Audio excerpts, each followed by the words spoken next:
Okay so hello everyone and welcome to Ashish Malik IAS academy YouTube channel. फिर से आप सभी का बहुत बहुत स्वागत है। 15 फरवरी शाम के 9 बज चुके हैं, यानी टाइम हो चुका है हमारी डेली क्विज का। और आज का जो सब्जेक्ट है वो आप सब जानते हैं। आज हम बात करेंगे हमारे पॉलिटी सब्जेक्ट के बारे में। वैसे भी पॉलिटी की बहुत ज्यादा वेटेज है। अगर मैं बात करूं सिर्फ प्रीलिम्स की, 5 सवाल आपसे पूछूंगा, देखते हैं आप में से कितने लोग इसका सही आंसर दे पाते हैं। अगर आप पहली बार आए चैनल पे तो दोस्तों मेक श्योर आप इस चैनल को जरूर सब्सक्राइब कीजिए, बहुत सारा प्यार दीजिए, इस वीडियो को शेयर जरूर कीजिएगा। शुरू करते हैं आज का हमारा क्विज। ये है मिशन यूपीएससी सीएसई 2022। आप सबके सामने पहला सवाल ये रहा आपके स्क्रीन पे। क्वेश्चन नंबर 1 में आपको बताना है कि कौन सी स्टेटमेंट करेक्ट है। क्वेश्चन है कंसिडर द फॉलोइंग स्टेटमेंट्स, और ये किसके बारे में है? The parliamentary committee on public account. आपने जरूर सुना होगा, अगर आपने पॉलिटी पढ़ी है तो बहुत सारे उसमें कमिटीज पढ़ी होंगी। पार्लियामेंट्री कमेटी जो होती है उनमें से एक कमेटी का नाम है parliamentary committee on public account. उसके बारे में कौन सी स्टेटमेंट करेक्ट है? नंबर 1, ये जो कमेटी है it consist of not more than 25 member of Lok Sabha. इसमें कभी भी 25 मेंबर से ज्यादा लोकसभा के नहीं हो सकते। दूसरी कहती है it scrutinises appropriation and the finance accounts of the government।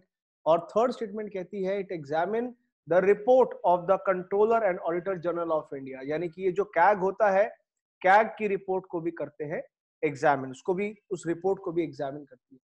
तो आप मुझे बताएं इसमें से आपका राइट आंसर क्या होगा, करेक्ट आंसर आपका क्या होगा? You have to tell me. So options आपके सामने है ए, बी, सी या डी। मुझे इसका आंसर बताइए क्या होगा। चलिए, वैसे बहुत सारी पार्लियामेंट्री कमेटीज हैं, और कौन कौन सी इंपॉर्टेंट पार्लियामेंट्री कमेटी है देखो मैं आपको एक न्यूज में बताऊं तो आपने शायद पढ़ा होगा, लास्ट ईयर की न्यूज है। हमने 2 नई कमेटीज ऐड करी है, 2 नई पार्लियामेंट्री कमेटीज को ऐड किया गया है। क्या आप बता सकते हो कौन सी 2 नई कमेटीज है जिनको हमने ऐड किया है? अगर आप जानते हैं तो नीचे कॉमेंट सेक्शन बॉक्स में जरूर बताइएगा। यहाँ पे जो राइट आंसर आपका होगा that is going to be B, second and third. देखो यार, फर्स्ट स्टेटमेंट पूरी तरह से गलत है। अगर आपको जानकारी होगी तो पब्लिक, ये जो पार्लियामेंट्री कमेटी है पब्लिक अकाउंट की, इसमें टोटल मेंबर ही 22 होते हैं, और टोटल 22 मेंबर में से अगर आप देखोगे तो 15 + 7 का कॉम्बो होता है, यानी 15 मेंबर लोकसभा के और 7 मेंबर आपके राज्यसभा के। तो 25 मेंबर लोकसभा का होने का तो मतलब ही नहीं है यहाँ पे, ठीक है ना। तो फर्स्ट स्टेटमेंट गलत, सारे ऑप्शन आप रूल आउट करें। सेकंड और थर्ड बिल्कुल सही है। अगर हम फंक्शन की बात करें पार्लियामेंट्री कमेटी की, एक तो ये कैग की रिपोर्ट जो है उसको ऑडिट करती है, उसको, उस रिपोर्ट को एग्जामिन करती है, और दूसरा जितने भी फाइनेंस अकाउंट है, अप्रोप्रिएशन और फाइनेंस अकाउंट है, उनको भी स्क्रूटिनाइज करती है। ये बहुत ही इंपॉर्टेंट कमेटी है जो काम करती है। अच्छा, मैं आपसे एक सप्लीमेंट्री सवाल पूछना चाहता हूं। कितने बच्चों को पता है, कौन कौन जानते हैं कि हमारे संविधान में कंट्रोलर एंड ऑडिटर जनरल होगा? ऐसा कौन से आर्टिकल में लिखा है? मुझे बता सकते हो under which article the provision for CAG has been given. और इंडिया का जो कैग है, how it is different from UK का कैग, क्योंकि अल्टीमेटली जो कैग का कॉन्सेप्ट है वो तो हमने यूके से बोरो किया है, मगर इंडिया का कैग यूके के कैग से कैसे अलग है? ये सप्लीमेंट्री क्वेश्चंस है, प्रिपेयर कीजिएगा, नीचे कमेंट सेक्शन बॉक्स में आंसर भी दीजिएगा। आगे बढ़ते हैं हमारे दूसरे सवाल की तरफ। क्वेश्चन नंबर 2 सवाल है इकोनॉमिक जस्टिस के ऊपर। इकोनॉमिक जस्टिस जो है it is one of the objective of Indian constitution. इसको कहां मेंशन किया गया है हमारे संविधान में? कहां पे बताया गया है कि हाँ भाई इकोनॉमिक जस्टिस होना चाहिए, आर्थिक रूप से भी न्याय मिलना चाहिए? इसके प्रोविजन आपको कहां देखने को मिलते हैं? प्रियम्बल में, फंडामेंटल राइट्स में, प्रियम्बल में, या फिर directive principles of state policy में, फंडामेंटल राइट में, या फिर डीपीएसपीज में, या फिर इनमें से किसी में भी नहीं? तो आखिरकार आपको कहां देखने को मिलते हैं, कहां पे हैं आपके one of the major objectives about the economic justice? ये क्वेश्चन काफी इंपॉर्टेंट है, क्योंकि जस्टिस आपने जरूर पढ़ा होगा। थोड़ा सा अगर आप लोगों ने प्रियम्बल देखा है तो आपको शायद आइडिया होगा ये कहां कहां आपको देखने को मिलता है। तो दोस्तों काफी इंपॉर्टेंट सवाल। तो यहाँ पे जो राइट आंसर होगा इस केस में it is going to be B, ठीक है। फंडामेंटल राइट में हमारे कहीं पे इकोनॉमिक जस्टिस नहीं लिखा, प्रियम्बल में लिखा है, और directive principles of state policy में। याद कीजिए, जब हम प्रियम्बल पढ़ते हैं, लाइन पढ़िए, जब आपने पढ़ा होगा we the people of India, तो इसमें एक लाइन आती है कि we all are here to secure to all citizens justice. कैसा जस्टिस? Social, economic, political. तो इकोनॉमिक जस्टिस होना चाहिए, ये हमारे प्रियम्बल में लिखा है। और ऊपर से आर्टिकल 38 अगर आप देखोगे directive principles of state policy का, उसमें भी लिखा है to promote welfare of people by securing social order permeated by justice, social, economic and political. तो उसमें भी मेंशन किया गया है दोबारा। तो दो जगह हम इसको देखते हैं। एक सप्लीमेंट्री सवाल तो बनता है। सप्लीमेंट्री सवाल ये है कि बताओ मुझे, इंडिया ने directive principles of state policy का जो कॉन्सेप्ट है, हमने कहां से बोरो किया है, किस पर्टिकुलर कंट्री के कॉन्स्टिट्यूशन से बोरो किया है, ये मुझे बताओ कमेंट सेक्शन बॉक्स में। अगर आप नहीं भी जानते, सर्च करके आंसर दो, कोई बात नहीं, कम से कम नॉलेज बढ़नी इज इंपॉर्टेंट। तीसरा सवाल यहां पे है, the preamble can make any law for whole और any part of India for implementing international treaties. अगर हमारे पार्लियामेंट को कोई कानून बनाना हो पूरे भारत के लिए या कुछ पर्टिकुलर पार्ट ऑफ इंडिया के लिए जहां पे इंटरनेशनल ट्रीटी को इंप्लीमेंट करने की बात हो, खास वर्ड है इंटरनेशनल ट्रीटी, तो कब कर सकते हैं पार्लियामेंट? ऐसा कब कर सकती है? नंबर वन, जब जब उसको कंसेंट मिलेगी, मंजूरी मिलेगी हर स्टेट की। नंबर दो, मेजॉरिटी ऑफ स्टेट अपना कंसेंट दे दे, या फिर विद द स्टेट कंसर्न, जिस पर्टिकुलर स्टेट में होना है उस स्टेट की मंजूरी मिल जाए, या फिर बिना स्टेट की मंजूरी के भी पार्लियामेंट इंटरनेशनल ट्रीटी को लागू कर सकती है। क्या लगता है सही आंसर क्या होना चाहिए? वेरी वेरी इंपॉर्टेंट दोस्तों, ये भी अगर आपको याद होगा कहीं ना कहीं डायरेक्टिव प्रिंसिपल्स में आपने पढ़ा होगा, इंटरनेशनल ट्रीटीज का उसमें जिक्र आता है। इसका आंसर ए, बी, सी या डी, जो भी इसका आंसर है मुझे नीचे कमेंट सेक्शन बॉक्स में बताओ।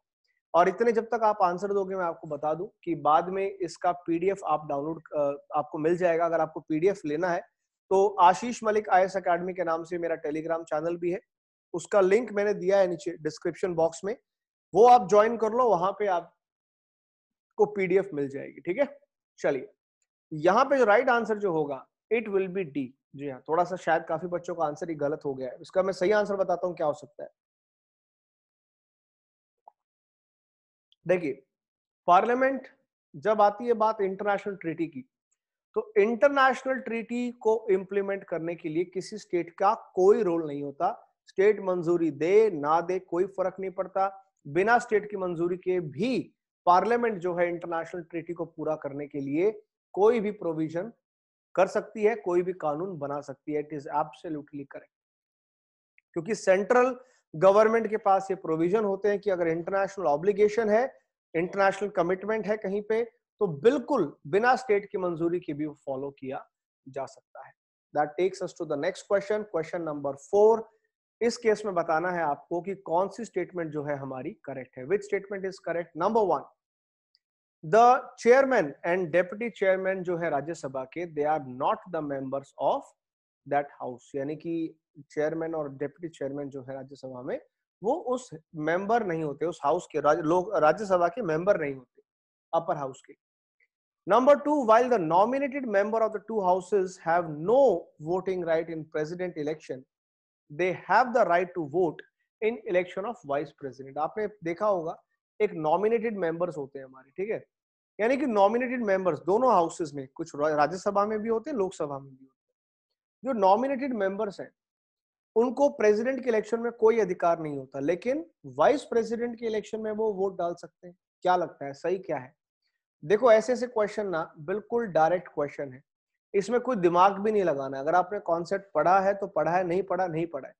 और यूपीएससी के अंदर ऐसे बहुत डायरेक्ट सवाल आते हैं, तो पॉलिटी काफी अच्छी खासी वेटेज रखती है, ये आपको याद रखना है।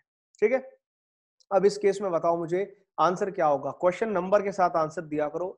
4 का आंसर ए है, बी है, सी या डी, जो भी लगता है मुझे जल्दी से बताओ। अगर आपने अपना आंसर देख लिया, आंसर आपने मुझे दे दिया, तो मैं आपको बता दूं दोस्तों कि यहाँ पे फर्स्ट स्टेटमेंट गलत है। देखो, चेयरमैन तो हम सबको पता है, जो चेयरमैन होता है राज्यसभा का, कौन होता है चेयरमैन? चेयरमैन की ड्यूटी देते हैं जो हमारा वाइस प्रेसिडेंट है। तो वाइस प्रेसिडेंट तो वेरी ऑब्वियस उसका मेंबर नहीं होता, लेकिन जो डेप्यूटी चेयरमैन है, it is a member of Rajya Sabha. ये तो मेंबर होता है, ये मेंबर में से एक बंदा चूज करते हैं डेप्यूटी चेयरमैन के लिए।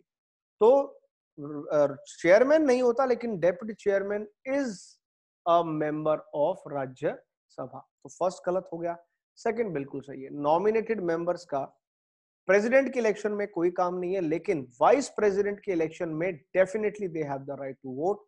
आंसर होगा यहाँ पे B2 ओनली।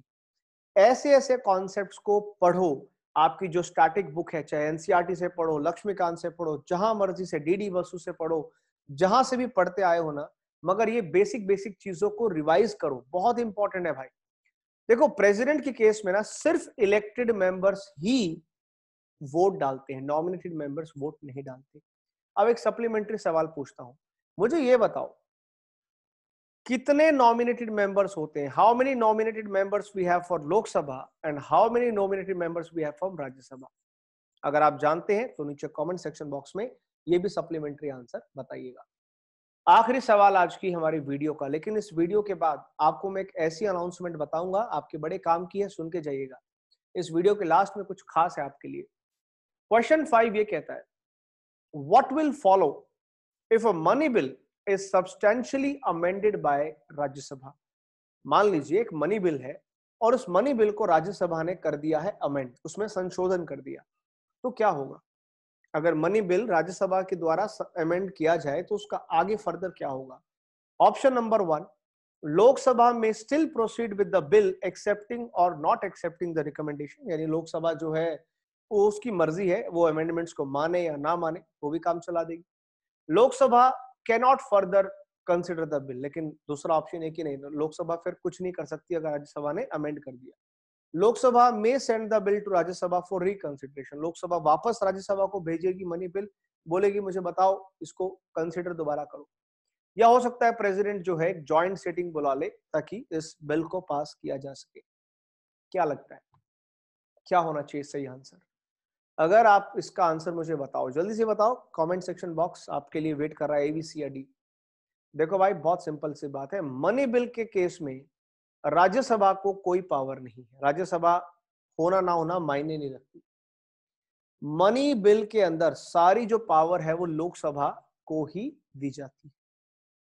मनी बिल के केस में राज्यसभा अगर कोई अमेंडमेंट दे भी देता है, ठीक है, तो बिल्कुल लोकसभा की मर्जी है कि उस बिल के अंदर वो अमेंडमेंट एक्सेप्ट करे या ना करे, और उसके बाद भी अपने बिल को पास करवाया जा सकता है। मैक्सिमम क्या हो सकता है, लोकसभा राज्यसभा जो है ना एट मैक्स 14 दिन के लिए, 14 डेज के लिए बस बिल को डिले कर सकती है। जब मनी बिल भेजा जाता है राज्यसभा को तो 14 डेज के लिए, 14 डेज का टाइम होता है, राज्यसभा उसको स्क्रूटिनाइज करती है, उसको अमेंड वगैरह करती है। अगर ज्यादा से ज्यादा 14 दिन में वापस रिप्लाई करना होता है। अगर राज्यसभा 14 दिन में कुछ भी नहीं करता तो ऑटोमेटिकली मान लिया जाता है कि हाँ पास हो गया। अगर अमेंड कर भी दे बीच में तो मानना ना मानना, मनी बिल का के केस में लोकसभा को पावर है। तो याद रखिएगा, मनी बिल के केस में कभी भी प्रेसिडेंट की जॉइंट सेटिंग नहीं होती, कभी भी नहीं, मनी बिल में अलाउड ही नहीं है। ठीक है, मनी बिल को इंट्रोड्यूस करना कौन सी आर्टिकल में लिखा गया है, जल्दी से मुझे बताओ, मनी बिल का आर्टिकल क्या है? इफ अगर आप जानते हैं under which article money bill has been specified, मुझे बताओ कमेंट सेक्शन बॉक्स में। सप्लीमेंट्री क्वेश्चन है आपके लिए बहुत सारे, हर रोज सप्लीमेंट्री क्वेश्चन आपको देता हूं ताकि आप और थोड़ा सा रिवाइज करें, ताकि आप थोड़ा सा और सर्च करें और बेटर तरीके से आंसर दें। दोस्तों अगर आप प्रीलिम्स के लिए सीरियस हो और प्रीलिम्स के लिए चाहते हैं एक ऐसा सॉल्यूशन कि यार मेरी बहुत सारी प्रैक्टिस हो जाए, तो मैं आपको बता दूं कि मेरी नई बुक रिलीज हो रही है ऑन 18th of February।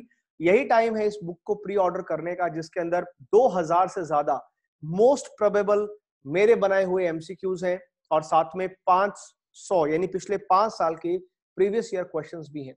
इन सभी क्वेश्चंस को मैंने सब्जेक्ट वाइज डिवाइड किया है, जो आपको बहुत सारा आपको फायदा मिलेगा सब्जेक्ट वाइज अपनी प्रिपरेशन को बूस्ट अप करने के लिए। इस बुक को आज ही ऑर्डर करें, इसका लिंक डिस्क्रिप्शन बॉक्स में है और इस बुक से आपको बहुत सारा फायदा मिलेगा। बाकी कंप्लीट कोर्सेज पढ़ने के लिए आप अनअकैडमी ज्वाइन कर सकते हैं, घर बैठ करके यूपीएससी की तैयारी कीजिए।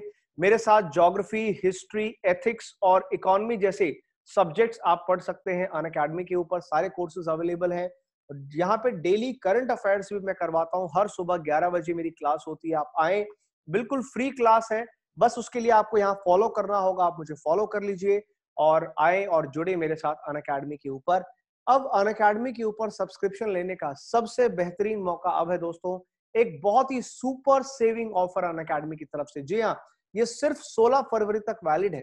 अगर आप अनअकैडमी को सब्सक्राइब करते हैं आज या कल, तो साथ में आपको मेरा रेफरल कोड यूज करने पे, यानी आशीष एम लाइव मेरा रेफरल कोड है, ये खास रेफरल कोड यूज करेंगे 20% मिलेगा फ्लैट ऑफ, प्लस उसके अलावा ये एक्स्ट्रा ऑफ मिलेगा डिपेंडिंग कि आप प्लस कॉम्बो लेंगे या फिर प्लस जीएस लेंगे। तो यही टाइम है आपको ये बेस्ट प्राइस पे करके अनअकैडमी के साथ प्रिपरेशन शुरू करने का। अगर फिर भी कोई डाउट है, कुछ पूछना है रिगार्डिंग द सब्सक्रिप्शन, आप मुझे कॉल कर सकते हैं इस नंबर पे। 16 तारीख तक ये हेल्पलाइन वैलिड है, उसके बाद ये हेल्पलाइन वैलिड नहीं रहेगी। तो thank you so much, I hope you have enjoyed. Video को लाइक जरूर करके जाना, वीडियो को शेयर भी करना है दोस्तों के साथ में, और मुझे बताओ, कुछ फीडबैक बताओ, अपना फीडबैक जरूर दीजिए इस वीडियो के ऊपर दोस्तों, और चैनल को सब्सक्राइब करके जाइएगा। कल मिलते हैं, कल फिर 9 बजे मुलाकात होगी किसी और सब्जेक्ट के साथ। शेड्यूल आप चेक कर लीजिएगा, कल हमारा होगा हिस्ट्री का, तो कल हिस्ट्री क्विज के लिए तैयार रहें रात 9 बजे। टेक केयर, जय हिंद, जय भारत, गॉड ब्लेस यू।